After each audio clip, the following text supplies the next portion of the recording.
জঙ্গল থেকে একটি শিয়াল পথ চলতে চলতে একটি গ্রামের দেখা পেল। সেখানে দেখতে পেল অনেকগুলো মুরগি এবং তার লোভ জেগে গেল।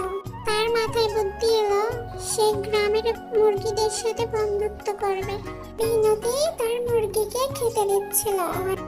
আয় আয় আয়, কই থাকিস সারাদিন? খাওয়ার তোর কথা কি ভুলে গেছিস? খেয়ে আমাকে উদ্ধার কর। পরের দিন শিয়ালটি গেল মুরগিদের বাড়িতে। সে আস্তে আস্তে মুরগির কাছে যাচ্ছিল বন্ধু বানাবে বলে। সে মুরগিকে বলল, মুরগি তুমি পালিও না, আমি তোমাকে খাবো না, আমি তোমার সঙ্গে বন্ধুত্ব করতে চাই। তুমি কি আমার বন্ধু হবে? আমার কোনো বন্ধু নাই। সে কান্নার ভান করলো। মুরগি তা দেখে গলে গেল। চলো বন্ধু, আরে তোমাকে ঘুরতে নিয়ে যাই। দেখো আমি কত সুন্দর জায়গায় ঘুরতে নিয়ে আসছি। এখন তোমার বিশ্বাস হলো আমি তোমার ভালো বন্ধু?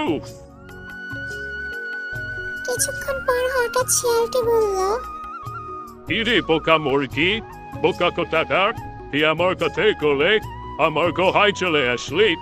এখন তোকে আমি খাবো। হি হি হি, কি এখন আমার হাত থেকে তোকে বাঁচাইতে পারবে না। আমাকে খেও না শিয়াল ভাই, তুমি না আমার বন্ধু, আমাকে ছেড়ে দাও।